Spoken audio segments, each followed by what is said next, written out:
Today on Daredevil, we're going to meet the new Kingpin of New York. This is Comicstorian. I take some of your favorite trade paperbacks, single issues, I cut out all the fluff, I give you a audio drama version of the storyline, and we change a lot of the panels and just basically cut down to prevent copyright problems. If you want to support the industry, click the link down below, buy the issues for yourself, or just enjoy our video where you can get the bare bones storyline and understand what is going on. Today we're going to be covering Daredevil by Chip Zdarsky, Volume 5. And what you need to know is when we last left off, Daredevil accidentally killed a man. Then he teamed up with Wilson Fisk to fight all of the villains and save Hell's Kitchen. And then at the end of all of that, he turned himself into the police. Matt Murdock wants to serve time for accidentally killing a person. On that note, if you want to watch the previous episodes, they're all down below in the playlist. But if you enjoy this type of content, please consider hitting this video with a like as we move into Daredevil Volume 5. The news reporters rush around Daredevil as the wreckage continues to smoke around him. They're shocked at what he just told them. That due to murdering a man by mistake, he was turning himself into the police. Some of the reporters turned to Fisk, asking if the mayor has been working alongside Daredevil during the fight. But Fisk shakes his head, explaining that he was merely fighting for his city. Then he turns to the gathered police. "Officers, arrest this man." The cops hesitate, but Cole steps up, ordering them to arrest a real criminal, pointing at the owl. "For what? Protecting myself in a superhero war zone?" But as he's already being moved away by some of the cops, Izzy Libris pushes through them, accusing Owlsy of the murder of her son, but Owl says, "You have no proof. I placed a recorder in his jacket, then sent the cops to your home. I'm dead and so are you." She shouts at him, bringing a shocked look at Owl's face. Cole continues to stand between Daredevil and the cops, but the hero finally puts his hand on the detective's shoulder. "It's okay, Cole. I'm turning myself in, and I think it's only right that you bring me in," he says softly. Cole stares at him for a moment before stepping forward and putting the cuffs on Daredevil, leading him away. A short time later, Cole points his car towards the precinct, but he looks in the mirror asking how Daredevil is planning on getting away. Daredevil shakes his head. "I'm doing this, Cole, and I want you to be the one to bring me to justice." But Cole knows that they'll punish Daredevil severely to send a message. Their conversation is then cut short as a car pulls out in front of them. Cole leaps out of his vehicle, drawing his weapon, but Foggy steps out of the car with his hands up, declaring himself Daredevil's counsel and demanding to speak to his client. Cole nods, giving the lawyer 2 minutes. So Foggy Nelson rushes over to the weapon, speaking in a voice low enough for only Matt to hear. "If you turn yourself in, it'll be Matt Murdock going to prison, not Daredevil. You know what will happen if your cover is blown. People you love will die. I know I can't talk you out of this, but I believe I have a better way," he says. Matt pauses, looking at his friend, listening to his ideas. So a short time later, Foggy and Cole walk into the district attorney's office. At first, the man is happy to see Foggy, but not after he hears that he is representing Daredevil. "My client will only turn himself in under one condition," Foggy says with determination. Meanwhile, Matt opens up the skylight, dropping down into his apartment. He pauses for a moment, sensing that somebody is nearby. "I told you, if you put on the mask again, I'd be back, and I'm taking you in," Spider-Man tells Daredevil. But Daredevil just shakes his head, beginning to pull off his street clothes and head to his uniform locker. "You're late. Hell's Kitchen was on fire. I saved it, and I'm already turning myself in. You're too late, Spider-Man," he says as he pulls on his Daredevil costume, and he turns it back to Spider-Man, who repeats his warning, but Matt turns around fully dressed, tightening the wraps on his fists. "I'm Daredevil. And you're not my moral authority. You put people in the hospital too. Now get out of my house before I call the cops, Spider-Man," he warns, dropping into a fighting stance. Spider-Man stares at him for a moment before heading out of the skylight, warning him that if he's lying, he'll return. Matt slumps after he leaves, not sure if he even had anything left to fight Spider-Man. But the phone buzzes in his pants and he picks it up, hearing Foggy on the other end, confirming the deal. Matt nods and hangs up, heading back to the rooftop, looking out over his city, his neighborhood. He's glad that he gets to end this on his terms, and he leaps off into the night. Daredevil, once more. Later, he finds himself at the DA's office alongside Cole and Foggy. DA buzzes him in, but demands to speak only to Daredevil. So Daredevil walks into the office, thanking the DA for agreeing to this, and the man raises his hand, and he tells Daredevil to stop. He comes out from behind the desk and he tells Daredevil that his lawyer is good, that since the Supreme Court has ordered that heroes can testify while wearing masks to protect their identity, They should also be allowed to stand trial that way. Daredevil nods, but the DA explains that he doesn't agree with this. He stands before the hero and tells him that he needs to know who was behind that mask. If he reveals his identity, then he'll let it happen. I don't need the system to know, Daredevil, but I won't let you go through with this without knowing who you are. Matt nods, respecting the man's decisions, and he pulls off his mask, revealing his true identity to the man that he once worked for. Anger flashes across the DA's face, and he slaps Matt Murdock. Ben, I'm sorry. Matt begins, but the DA is too angry. He knows that if Matt's identity were to get out, all the cases that he worked on would be overturned. Put it back on. I don't even want to look at you, Murdock. He snaps as he calls in the officers waiting outside. Do me a favor and arrest this murderer, he orders the cops.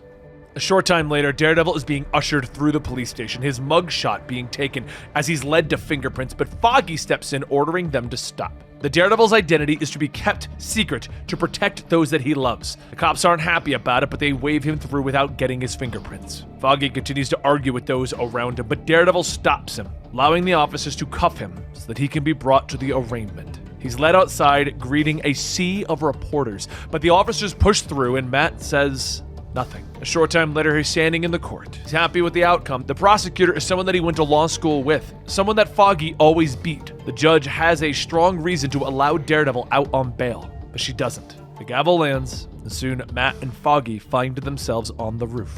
Pretty sure that's the first time a defendant asked to leave via rooftop. Foggy jokes, and Matt thanks his friend for his hard work, pulling him into a hug. Foggy is shocked at first, but smiles, patting his friend on the back. It's going to be okay, Matt, he promises, and Matt nods before leaping off the building. I know, and I'm gonna make sure of it, he responds, ignoring Foggy's cries that they need to get to work on their defense, and he sighs, reaching for his phone, asking his legal teammate if she's still on her way from the airport. Cause I'm gonna need you. Matt knows that Foggy is right, knows that he needs to get started on their defense, but he also needs to make sure that the Hell's Kitchen will be alright without Daredevil. He finds himself at the docks that night, trying to meet a friend, but the other unsavory characters are at the docks as well, and Daredevil leaps off into a gun deal, his billy club flying out and disarming a goon. He kicks a weapon out of the hand of another as he whirls around with handcuffs, snapping them onto someone's wrist and cuffing them to a buddy's leg. Bringing them both down, he's Daredevil again. He's careful, he's deliberate. He turns to catch another goon's punch, twisting it around so that he can choke him. You need to be better than this. When you wake up, remember that. He growls into the man's ears, and the man passes out in his hands. So this new Daredevil, motivational speaker, Tony Stark calls from above as he floats down in his Iron Man armor, and he lands nearby, telling Daredevil that he wishes that he had gotten there sooner. Been a long time since I stopped an old-fashioned crime with a street-level superhero, he says. He tells Daredevil that he called the police and turns to destroy the truck of weapons with a single blast. Come on, the wharf's creepy, and you and I are classy men, he says as the two of them turn to go. Elsewhere in the city, Wilson Fisk steps into Mary's church, surprised to find that she hasn't left. Typhoid Mary is sitting at the altar. The father was on his knees nearby, a noose around his neck, as he begs Fisk to help them. Why would I leave the home you so kindly gave me, Fisk? Mary asks with a wicked smile. I'll be honest, I'm a bit more mad at the father than I am at you, she tells him, telling Fisk that the father took the money to help her. You did it for love, she says as she walks over to the mayor, straightening his tie. She turns, beginning to walk towards the door, telling Wilson Fisk that she isn't sure what happened at the church, but she feels more in control than she has in years. She opens the door and begins to walk out. I'll be in touch, big man, she calls over her shoulder. But back with Tony Stark, he offers Daredevil a non-alcoholic drink. Daredevil declines. The two talk for a few minutes about what's going to happen and the thoughts behind Daredevil turning himself in. Daredevil finally gets to the point of why he asked to meet with Tony Stark. He wants Tony to buy up Hell's Kitchen from under the Stromwinds. Tony looks at him in shock. You want me to buy an entire neighborhood to stop other billionaires from doing the same thing? Daredevil nods, explaining that the Stromwinds are about profit, but if Tony were to buy the neighborhood and rent the buildings to the people cheaply, then eventually sell the buildings to them cheaply, that'll hurt the Stromwinds. And you want me to lose money on a deal? Tony asks in even more surprise, pacing around the penthouse. That's crazy. He turns back to Daredevil, but Daredevil just tells him that it's the right thing to do. They talk for a few more minutes before Tony finally agrees to think about it. Later, back in Wilson Fisk's office, the mayor talks to Izzy Libris on the phone, promising to make sure that the owl will stay behind bars after kidnapping her granddaughter and killing her son. "I propose a meeting in 2 days for everyone. Can I count on you, Izzy?" he asks her. She agrees and the two hang up. He then turns to Wesley, ordering him to secure the bank for the meeting and to find his private investors. Matt finally arrives back at Foggy's office, tired from his night's work, slumping into a chair as Foggy yells at him for not helping out with their defense, but Matt tries to explain that he's been trying to make certain securities for if he does go to jail. Foggy calms down and sits at his desk, telling him that the DA is going for first-degree murder. So all they have to do is convince the jury that Daredevil wasn't trying to kill that man, that it was merely an accident when he tried to stop the robbery.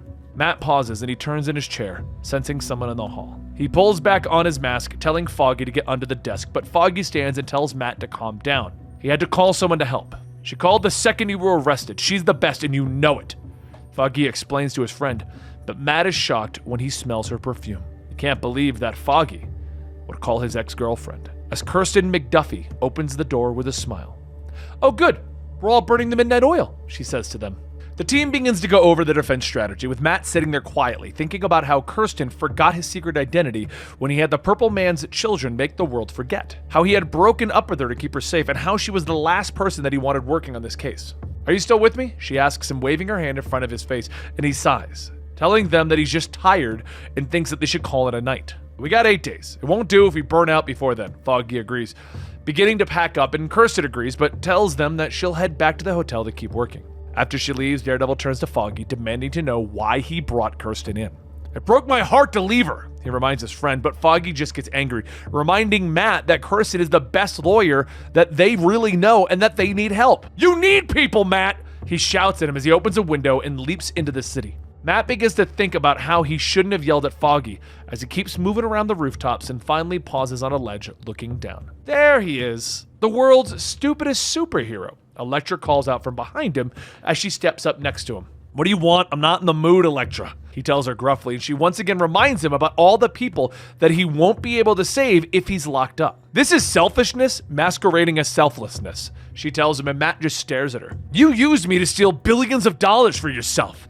He reminds her after a moment, but she shakes her head, telling him that she stole it for them. She explains that the hand is back stronger than ever, and she took the money so that she could fight against them. "And I need you with me. I can't do this alone. It's what Stick trained us for." But Matt shakes his head, reminding her that his neighborhood is in ruins and he's trying to save it. "Go peddle your ancient war somewhere else, Elektra," he growls at her. But as he moves to leave, she stops him. "You want to save the kitchen? I know of a meeting tonight."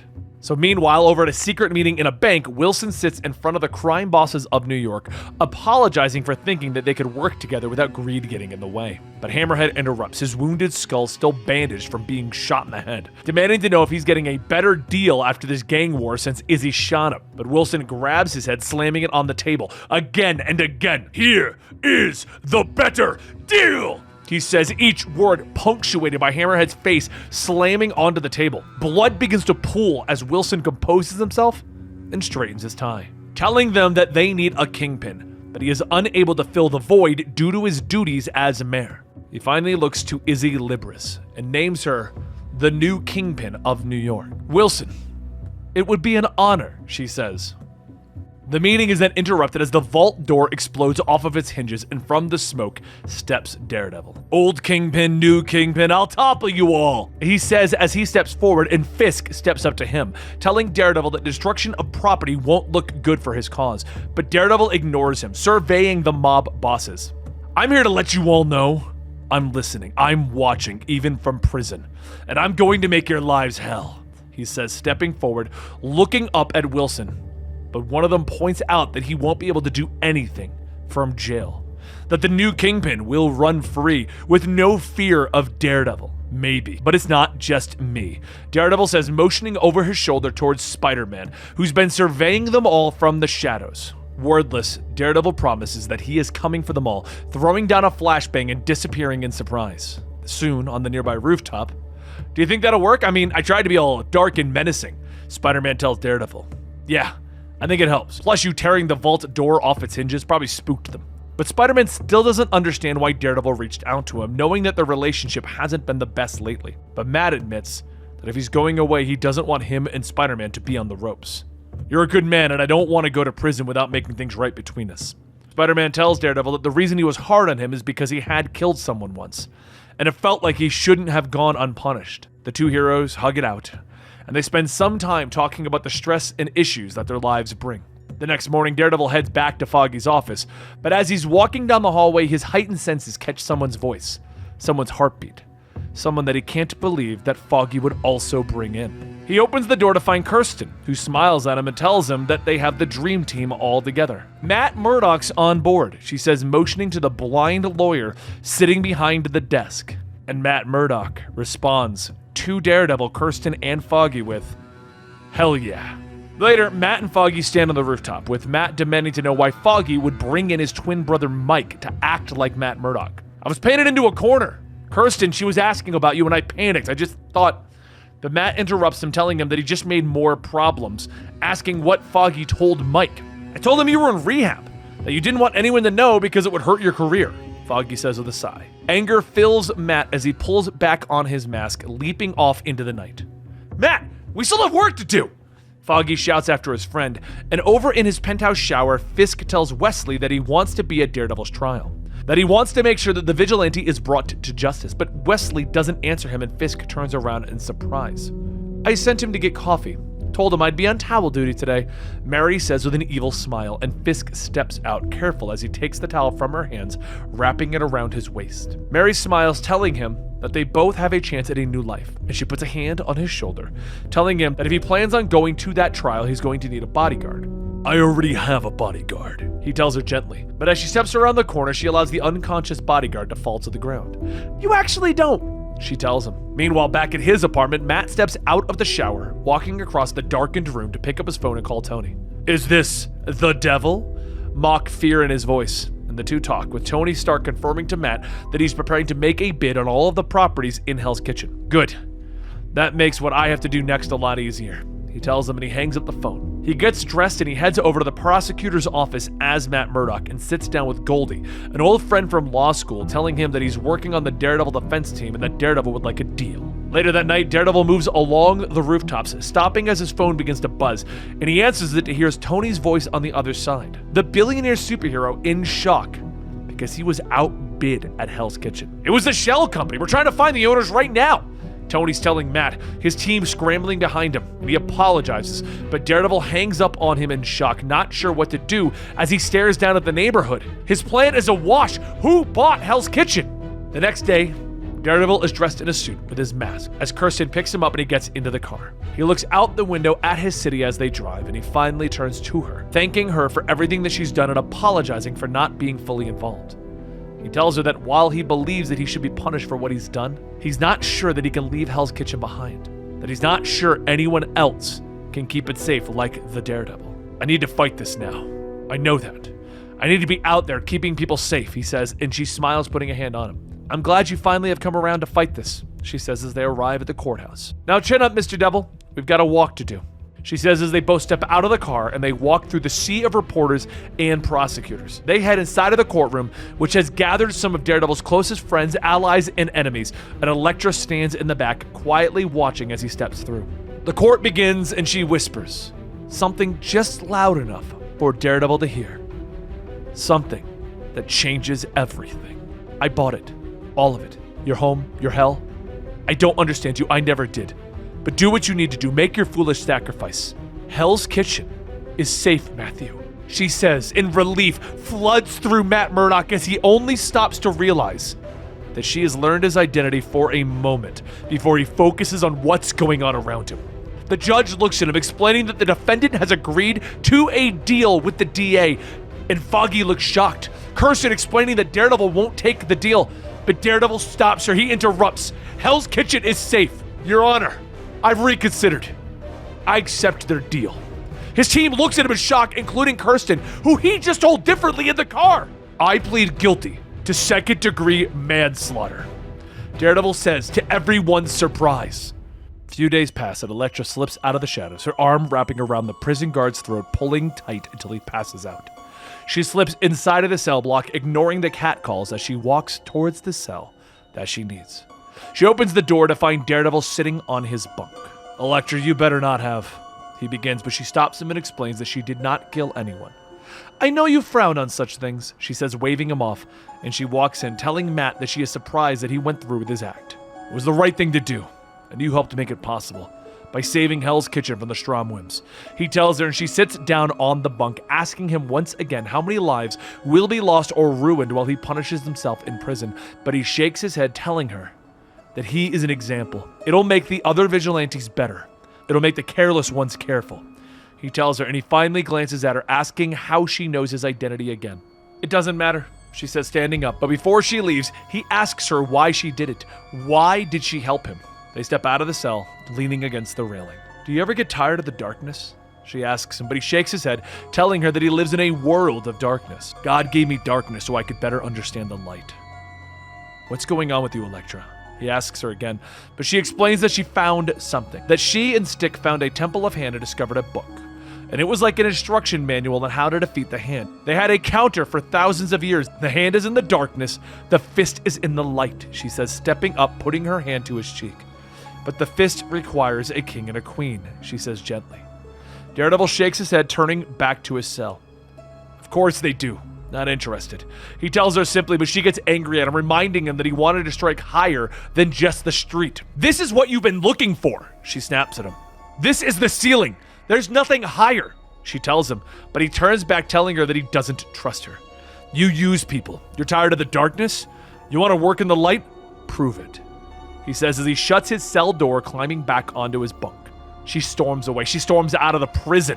Meanwhile, a van peels around the corner, chased by a nearby squad car. The back door opens and the goons open fire, spraying bullets without care for where they go. Elektra leaps through the air, kicking through the front window, taking out the driver. She keeps moving, kicking the passenger out the door as she grabs the wheel, twisting it hard, avoiding the two pedestrians that have been in the way. The car hits a curb, flipping over, skidding along on its side. And Elektra pulls herself out of the cab, groaning in pain. She climbs up, moving quickly along the van as the remaining goon continues to open fire on the police. She pulls out her sai, now blunt on the end, the way Matt would approve of, and she throws it, cracking the thug in the head and knocking him out.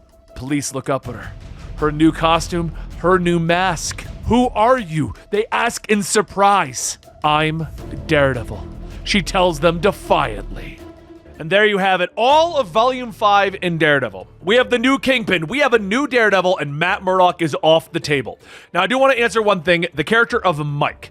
His backstory gets a little bit explained in an annual, but we're not really worried about that because Mike ultimately doesn't really matter too much to the story. Mike is the reason why no one questions where is Matt Murdock, because Mike is pretending to be Matt Murdock. For those of you who are wondering who Mike is, it's kind of a long and convoluted story about Matt Murdock's twin brother, but what it really boils down to is like Cosmic Cube level shenanigans. Basically, during one of the Cosmic Cube things, they popped in Mike as a twin brother for Matt. I honestly don't even remember the original storyline because I never really got that into Daredevil overall. But yeah, he was basically just kind of brought into existence through cosmic means a long time ago. But as far as moving forward is concerned, you just need to know that Mike is pretending to be Matt Murdock so that nobody questions where is Matt Murdock while Daredevil's in prison. Kind of a funny way to kind of get the answers to that without just saying, oh yeah, no, Matt Murdock's in rehab for like 9 years. But anyway, I hope you guys enjoyed today's video. Make sure you subscribe. Next Friday, we'll be bringing you Volume 6 and then Volume 7 and finishing up Daredevil right here at the channel. And then we're going to roll into every part of Devil's Reign. And if you want to know what that is, well, stick around. But the story doesn't really end at issue 37. It kind of moves into a giant crossover. Thank you guys so much for your continued support. Don't forget to check us out over at Patreon, where for only $2 you get early access to a lot of our content. Also, you can like, subscribe, and leave me a comment down below. All of that super helps this channel, and if you want to keep the channel going, please consider those things. Thank you, and I'll see you next time right here.